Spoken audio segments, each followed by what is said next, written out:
नमस्कार दोस्तों, हमारे YouTube चैनल एग्जाम लर्नर में आपका स्वागत है। दोस्तों, आज के इस वीडियो में हम देखेंगे राज्यपाल एवं राज्य विधानमंडल से जुड़े महत्वपूर्ण प्रश्न जो कि आने वाले एग्जाम खंड से शाधिकारी यानी कि बीईओ के लिए बहुत ही महत्वपूर्ण है। तो दोस्तों, वीडियो को लाइक शेयर कर दीजिएगा और चैनल पर पहली बार आए हैं तो चैनल को सब्सक्राइब करके साथ में बेल आइकन को प्रेस जरूर कर लीजिएगा, जिससे आने वाले अगले वीडियो का नोटिफिकेशन आपको पहले मिल जाए। और इसका PDF आपको हमारे टेलीग्राम चैनल पर मिल जाएगा। नीचे डिस्क्रिप्शन में टेलीग्राम का लिंक दे दिया गया है, आप वहाँ से ज्वाइन करके PDF डाउनलोड कर सकते हैं। तो चलिए शुरू करते हैं। पहला प्रश्न है आपका कि निम्न में से कौन राज्यपाल को पद की शपथ दिलाता है? तो इसका सही आंसर हो जाएगा ऑप्शन सी, उच्च न्यायालय का मुख्य न्यायाधीश। संविधान के अनुच्छेद 159 के अनुसार राज्यपाल अपना पद ग्रहण करने से पूर्व उस राज्य के उच्च न्यायालय के मुख्य न्यायाधीश या उसकी अनुपस्थिति में उस न्यायालय के वरिष्ठतम न्यायाधीश के समक्ष शपथ या प्रतिज्ञान करेगा तथा उस पर अपना हस्ताक्षर करेगा। तो सी जो है आंसर सही हो जाएगा कि राज्यपाल को पद की शपथ कौन दिलाता है? तो उच्च न्यायालय का मुख्य न्यायाधीश। अगला प्रश्न है आपका, राज्यपाल के वेतन और भत्ते दिए जाते हैं? तो इसका सही आंसर हो जाएगा ऑप्शन ए, राज्य की संचित निधि से। संविधान के अनुच्छेद 202 के 3 की क के अनुसार जो है राज्यपाल के वेतन एवं भत्ते उसके पद से संबंधित अन्य व्यय राज्य की संचित निधि पर भारित होते हैं और राज्य के विधानसभा अध्यक्ष, उपाध्यक्ष तथा उच्च न्यायालय के न्यायाधीशों के वेतन और भत्ते भी राज्य की संचित निधि पर भारित होते हैं। अगला क्वेश्चन आप देखते हैं कि राज्य सरकार का संवैधानिक प्रमुख कौन होता है? तो इसका सही आंसर हो जाएगा ऑप्शन बी, राज्यपाल। संविधान के अनुच्छेद 154 के अनुसार राज्य की कार्यपालिका शक्ति राज्यपाल में निहित होगी और जिसका प्रयोग वह संविधान के अनुसार स्वयं या अपने अधीनस्थ अधिकारियों के द्वारा करेगा। इस प्रकार स्पष्ट है कि राज्यपाल जो है वह राज्य का संवैधानिक प्रमुख होता है। अगला क्वेश्चन हम देखते हैं, राज्यपाल के संदर्भ में निम्न में से कौन सा कथन सत्य नहीं है? तो इसका सही जो आंसर हो जाएगा आपका ऑप्शन बी सही हो जाएगा कि वह मृत्युदंड को क्षमा कर सकता है। यह कथन जो है सही नहीं है। अनुच्छेद 161 के अनुसार राज्यपाल उन विषयों के संबंध में जिन पर राज्य की कार्यपालिका शक्ति का विस्तार है, किसी अपराध के लिए दोष सिद्ध किए गए किसी व्यक्ति के दंड को क्षमा या प्रविलंब या फिर विराम तथा परिहार करने की अथवा दंडादेश का निलंबन या फिर परिहार या लघुकरण यानी कि सजा को कम कर सकता है, परंतु मृत्युदंड को वह क्षमा नहीं कर सकता है। तो बी जो है विकल्प वो है आपका सही नहीं है कि वह मृत्युदंड को क्षमा कर सकता है। अगला प्रश्न आपका, किसी राज्य के राज्यपाल द्वारा जारी अध्यादेश का अनुमोदन होना आवश्यक है? तो इसका सही आंसर होगा ऑप्शन बी, राज्य विधानमंडल द्वारा। अनुच्छेद 213 के द्वारा जो है राज्यपाल को अध्यादेश जारी करने की शक्ति दी गई है और राज्यपाल इस शक्ति का प्रयोग उस समय करता है जब विधानमंडल के दोनों सदन में से कोई एक सदन या दोनों सदन सत्र में नहीं होते हैं। यदि राज्यपाल को ऐसा विश्वास हो जाता है कि ऐसी परिस्थितियां विद्यमान हैं जिनमें तुरंत कार्रवाई करना आवश्यक हो गया है, तो राज्यपाल अध्यादेश जारी कर सकता है और विधानमंडल के सत्र आरंभ होने के 6 सप्ताह के अंदर यदि अध्यादेश को स्वीकार करने वाला प्रस्ताव पारित हो जाता है तो वह अधिनियम जो है एक्ट बन जाता है। तो बी ऑप्शन जो है सही है कि किसी राज्य के राज्यपाल द्वारा जारी अध्यादेश का अनुमोदन होना आवश्यक है, तो यह राज्य विधानमंडल द्वारा अनुमोदन होना आवश्यक है। और अनुच्छेद 213 के तहत जो है राज्यपाल अध्यादेश जारी कर सकता है और राष्ट्रपति जो है अनुच्छेद 123 के तहत जो है वह अध्यादेश जारी करता है। अगला प्रश्न आपका, संविधान के किस अनुच्छेद के द्वारा राज्यपाल राष्ट्रपति के विचार के लिए किसी विधेयक को आरक्षित रख सकता है? तो इसका सही आंसर हो जाएगा ऑप्शन बी, अनुच्छेद 200 के तहत। संविधान के अनुच्छेद 200 के अनुसार जब कोई विधेयक पारित करने के पश्चात राज्यपाल के समक्ष प्रस्तुत किया जाता है तो राज्यपाल को यह अधिकार है कि वह विधेयक पर अपनी अनुमति दे अथवा न दे अथवा राष्ट्रपति के विचार हेतु उस विधेयक को आरक्षित कर ले। तो इसे अनुच्छेद 200 के तहत जो है अधिकार प्राप्त है। अगला प्रश्न है, विधानसभा के सदस्यों के लिए न्यूनतम आयु निर्धारित की गई है कितने वर्ष? तो इसका सही आंसर हो जाएगा ऑप्शन बी, 25 वर्ष। संविधान के अनुच्छेद 173 के अनुसार विधानसभा का सदस्य बनने के लिए न्यूनतम आयु 25 वर्ष है और विधान परिषद की सदस्यता प्राप्त करने के लिए न्यूनतम आयु जो है वह 30 वर्ष है। अगला प्रश्न है आपका, किसी राज्य का प्रथम विधि अधिकारी कौन होता है? तो इसका सही आंसर हो जाएगा ऑप्शन बी, महाधिवक्ता। संविधान के अनुच्छेद 165 के 2 के अनुसार जो है प्रत्येक राज्य का राज्यपाल उच्च न्यायालय के न्यायाधीश नियुक्त होने के लिए योग्यता रखने वाले किसी व्यक्ति को राज्य का महाधिवक्ता यानी कि एडवोकेट जनरल नियुक्त कर सकता है। यह राज्य सरकार का प्रथम विधि अधिकारी होता है तथा इसके वेतन एवं भत्तों का निर्धारण राज्यपाल द्वारा किया जाता है। तो प्रश्न भी पूछा जाता है कि राज्य का प्रथम जो है विधि अधिकारी कौन होता है, तो वह महाधिवक्ता यानी कि एडवोकेट जनरल होता है। अगला प्रश्न है आपका, भारत में राज्यों के विधानमंडलों का उच्च सदन कौन सा है? तो इसका सही आंसर होगा ऑप्शन ए, विधान परिषद। संविधान के अनुच्छेद 168 के 2 के अनुसार जो है, जहाँ किसी राज्य में विधानमंडल के 2 सदन हैं, वहाँ एक का नाम विधान परिषद या उच्च सदन और दूसरे का नाम विधानसभा या निम्न सदन होता है। जिस राज्य में केवल एक सदन है वहाँ उसका नाम विधानसभा केवल होता है। अगला क्वेश्चन आप देखते हैं, भारतीय संविधान के अनुसार राज्यों की विधायिका में सम्मिलित है। तो पहला दिया गया है विधान परिषद एवं राज्यपाल, दूसरा है विधानसभा एवं विधान परिषद, तीसरा है विधानसभा एवं राज्यपाल, चौथा है राज्यपाल, विधानसभा एवं विधान परिषद जहां इसका अस्तित्व है। तो उपयुक्त कथनों में से कौन सा कथन सही है यह बताना है आपको। तो यहाँ जो से हो जाएगा आपका ऑप्शन डी से हो जाएगा, केवल 4 कथन जो है आपका सही है। यानी कि आप देख सकते हैं जो है राज्यपाल, विधानसभा एवं विधान परिषद जहाँ इसका अस्तित्व है वह भारतीय संविधान के अनुसार जो है राज्यों की विधायिका में ये सम्मिलित होते हैं। अनुच्छेद 168 के 1 के अनुसार जो है प्रत्येक राज्य के लिए एक विधानमंडल यानी कि लेजिस्लेटर होगा, जो कि राज्यपाल, विधानसभा तथा विधान परिषद यानी कि जहाँ इसका अस्तित्व होगा विधान परिषद का से मिलकर बनेगा। तो चौथा कथन जो है केवल आपका सही है। अगला क्वेश्चन आपका, मुख्यमंत्री के संबंध में निम्नलिखित कथनों में से कौन सा सत्य नहीं है? तो इसका सही आंसर हो जाएगा ऑप्शन ए, वह सामान्यतः राज्यपाल द्वारा चयनित होता है। यह जो है आपका गलत है। संविधान के अनुच्छेद 164 के अनुसार मुख्यमंत्री की नियुक्ति राज्यपाल करेगा और अन्य मंत्रियों की नियुक्ति राज्यपाल मुख्यमंत्री की सलाह पर करेगा तथा मंत्री राज्यपाल के प्रसाद पर्यंत अपने पद धारण करेंगे। अतः स्पष्ट है कि राज्यपाल जो है मुख्यमंत्री की नियुक्ति करता है, न कि उसका चयन करता है। तो पहला ही कथन जो है आपका ये गलत हो जाएगा, बाकी जो है वह सभी सही है। वह राज्यपाल द्वारा औपचारिक नियुक्ति पाता है और वह विधानसभा में बहुमत प्राप्त दल के सदस्यों द्वारा चुना जाता है और उसका पद पर बना रहना बहुत से कारकों पर निर्भर करता है। तो बाकी जो है सब सही है, ये ऑप्शन जो है वह सही नहीं है। अगला प्रश्न है, भारत में किसी राज्य की राज्यपाल बनने वाली पहली महिला कौन है? तो इसका सही आंसर हो जाएगा ऑप्शन सी, सरोजिनी नायडू। सरोजिनी नायडू भारत की प्रथम महिला हैं जिन्हें राज्यपाल पद पर नियुक्त किया गया। वह 15 अगस्त 1947 से लेकर 2 मार्च 1949 ईस्वी तक उत्तर प्रदेश की राज्यपाल रही हैं। अगला प्रश्न है आपका, निम्न में से किसका विघटन नहीं किया जा सकता परंतु समाप्त किया जा सकता है? तो इसका सही आंसर हो जाएगा ऑप्शन डी, राज्य विधान परिषद का। लोकसभा एवं राज्य विधानसभाओं का विघटन तो किया जा सकता है परंतु समाप्त नहीं किया जा सकता। राज्यसभा को न तो विघटित किया जा सकता है और न ही समाप्त किया जा सकता है। अनुच्छेद 169 के अनुसार संसद को किसी राज्य में विधान परिषद का सृजन या समाप्त करने का अधिकार दिया गया है और इस प्रकार विधान परिषद एक ऐसा सदन है जिसे समाप्त तो किया जा सकता है परंतु उसका विघटन नहीं किया जा सकता है। तो डी ऑप्शन आपका सही हो जाएगा। अगला प्रश्न आपका, राज्य में दूसरे सदन की स्थापना या उसे रद्द करने से संबंधित कौन सी प्रक्रिया सही है? तो इसका सही आंसर होगा ऑप्शन सी, संबंधित राज्य की विधानसभा द्वारा 2/3 बहुमत से पारित प्रस्ताव और संसद से पारित विधि द्वारा। अनुच्छेद 169 1 के अनुसार जो है राज्य में दूसरे सदन अर्थात विधान परिषद का सृजन या समाप्ति संसद तब कर सकती है यदि उस राज्य की विधानसभा ने इस आशय का संकल्प विधानसभा की कुल सदस्य संख्या के बहुमत द्वारा तथा उपस्थित और मत देने वाले सदस्यों के 2/3 बहुमत से पारित कर दिया हो।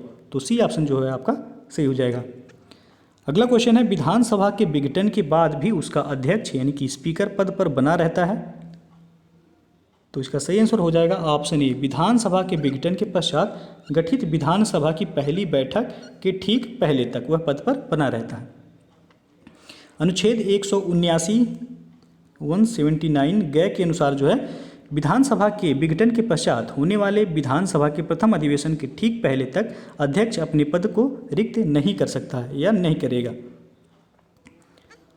अगला क्वेश्चन आपका, विधानसभा का सदस्य निर्वाचित हुए बिना कोई मंत्री किस अवधि तक अपने पद पर बना रह सकता है? तो इसका सही आंसर हो जाएगा ऑप्शन बी, 6 माह तक। संविधान के अनुच्छेद 164, 164 4 के अनुसार यदि कोई मंत्री जो विधानसभा या विधान परिषद के किसी सदन का सदस्य नहीं है तो उसे 6 माह के अंदर विधानमंडल के किसी सदन की सदस्यता प्राप्त करना आवश्यक है, अन्यथा 6 माह की समाप्ति पर उसे अपने पद को त्यागना पड़ेगा। तो बी ऑप्शन आपका सही हो जाएगा यहाँ। अगला क्वेश्चन आपका, राज्य की विधानसभा के सत्रावसान का आदेश किसके द्वारा दिया जाता है? तो इसका सही आंसर हो जाएगा ऑप्शन ए, राज्यपाल के द्वारा। अनुच्छेद 174 यानी कि 174 के अनुसार राज्यपाल द्वारा राज्य विधानमंडल के एक या दोनों सदनों को समय समय पर अधिवेशन हेतु सत्र आहूत यानी कि बुलाया जाता है तथा उसका सत्रावसान भी कर सकता है, किंतु किसी एक सत्र की अंतिम बैठक और आगामी सत्र की प्रथम बैठक के बीच जो है वह 6 माह से अधिक का अंतराल नहीं होना चाहिए।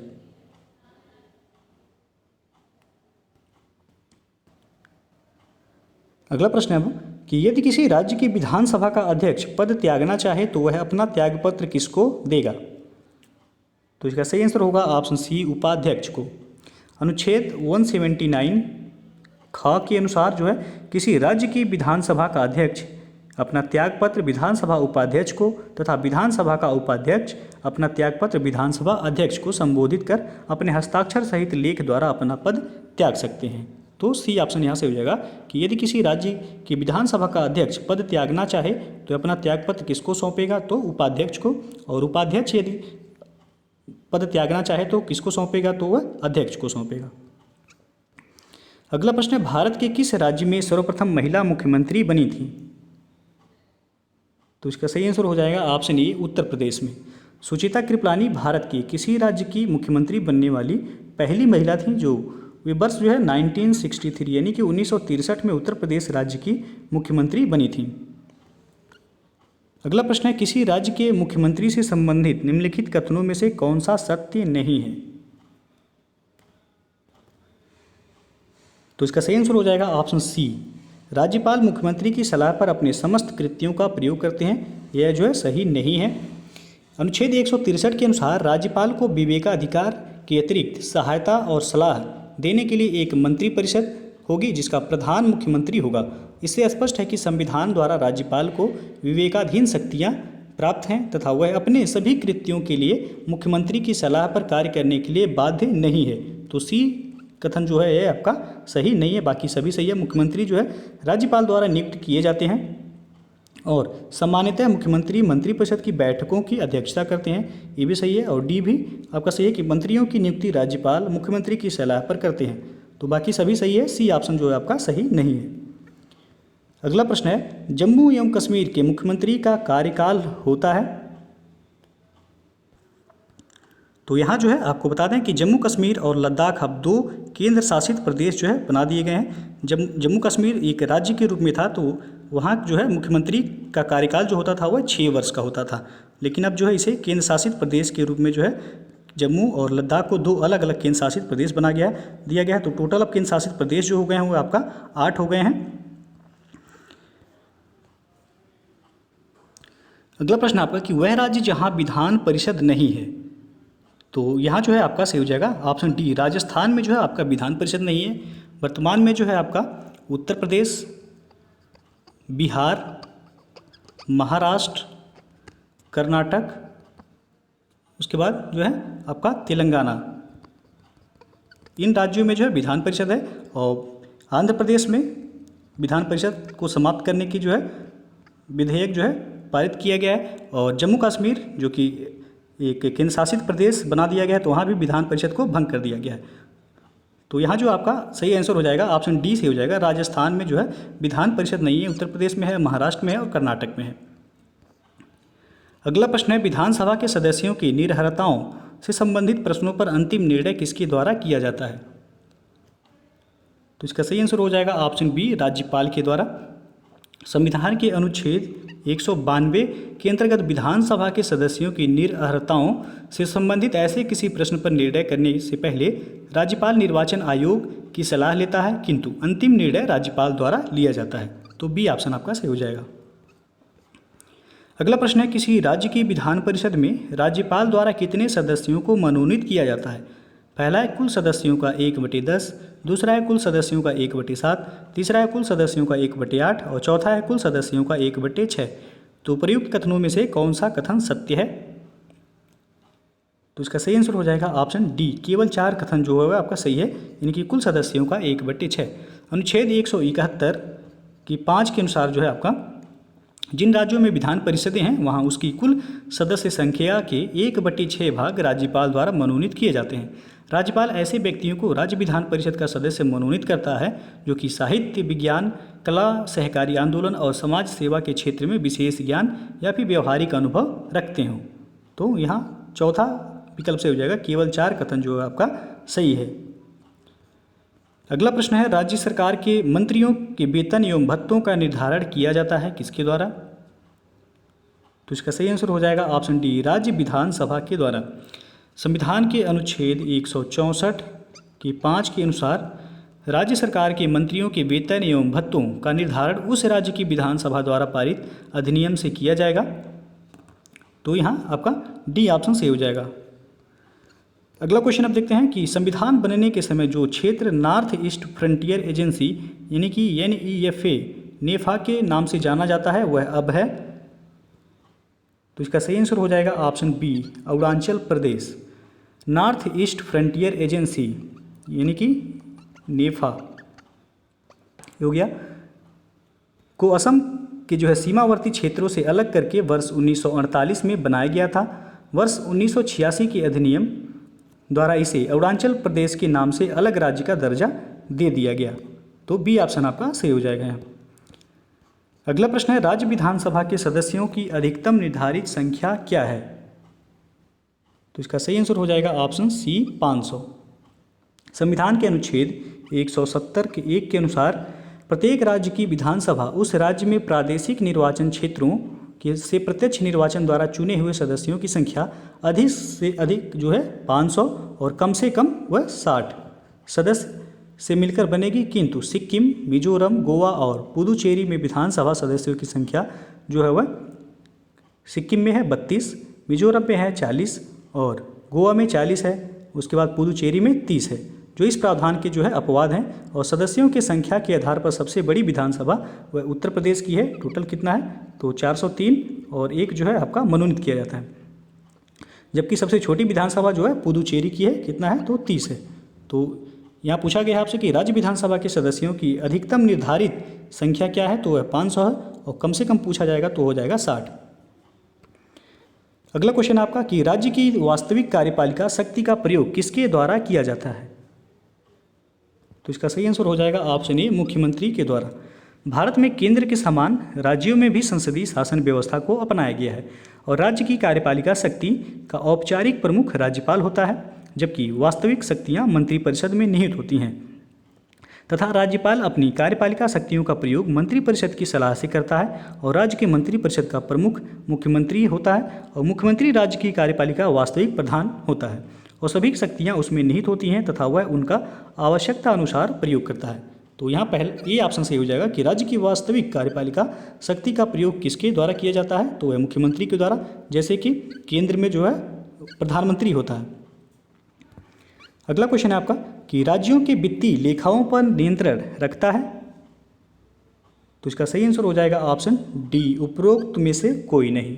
भारत का नियंत्रक एवं महालेखा परीक्षक केंद्र के साथ साथ राज्यों के वित्तीय लेखाओं पर नियंत्रण का कार्य भी करता है। संविधान के अनुच्छेद 151 के 2 के अनुसार भारत का नियंत्रक एवं महालेखा परीक्षक किसी राज्य के लेखाओं संबंधी प्रतिवेदन को उस राज्य के राज्यपाल के समक्ष प्रस्तुत करेगा तथा राज्यपाल इस प्रतिवेदन को राज्य के विधानमंडल के समक्ष रखवाएगा। तो ये यदि देखा जाए CAG यानी कि भारत का नियंत्रक एवं महालेखा परीक्षक किस अनुच्छेद से संबंधित है? तो वह 148 में इसके पद का जो है विवरण है। अगला प्रश्न आपका, राज्य में धन विधेयक प्रस्तुत किया जा सकता है? तो इसका सही आंसर हो जाएगा ऑप्शन सी, केवल विधानसभा में। राज्य में धन विधेयक यानी कि मनी बिल केवल विधानसभा में प्रस्तुत किया जा सकता है और संविधान के अनुच्छेद 198 के अनुसार धन विधेयक विधान परिषद में प्रस्तुत नहीं किया जा सकता है। तो सी ऑप्शन सही हो जाएगा कि धन विधेयक मनी बिल प्रस्तुत किया जा सकता है कहाँ, तो केवल विधानसभा में। सी ऑप्शन सही हो जाएगा आपका। अगला प्रश्न है, निम्नलिखित में से संविधान का वह अनुच्छेद कौन सा है जो जम्मू कश्मीर को विशेष राज्य का दर्जा प्रदान करता था। अब करता था हो जाएगा, है नहीं। तो इसका सही आंसर हो जाएगा ऑप्शन सी, अनुच्छेद 370। भारतीय संविधान के भाग 21 और अनुच्छेद 370 में जम्मू कश्मीर राज्य से संबंधित विशिष्ट प्रावधान किए गए थे और 26 अक्टूबर 1947 को राजा हरि सिंह ने विलय अधिपत्र पर हस्ताक्षर करके जम्मू कश्मीर के भारतीय संघ में शामिल होने की औपचारिक घोषणा की और इस अधिपत्र द्वारा प्रतिरक्षा, विदेशी मामले और संचार संबंधी शक्तियां भारत सरकार को सौंप दी गई तथा भारत सरकार ने अनुच्छेद 370 के अंतर्गत जम्मू कश्मीर को विशेष राज्य का दर्जा प्रदान किया था, जो अब खत्म कर दिया गया है। तो सी ऑप्शन सही हो जाएगा कि जम्मू कश्मीर को विशेष राज्य का दर्जा किस अनुच्छेद के तहत प्रदान किया गया था, तो अनुच्छेद 370 के तहत। तो दोस्तों जो है ये था आपका राज्यपाल एवं राज्य विधानमंडल से जुड़े कुछ महत्वपूर्ण प्रश्न। तो यदि वीडियो पसंद आया हो तो लाइक शेयर कर दीजिएगा और चैनल को अभी तक आप सब्सक्राइब नहीं किए हैं तो चैनल को सब्सक्राइब करके साथ में बेल आइकन को प्रेस जरूर कर लीजिएगा, जिससे आने वाले सभी वीडियो का नोटिफिकेशन आपको पहले मिल जाए। तो वीडियो को पूरा देखने के लिए बहुत बहुत धन्यवाद।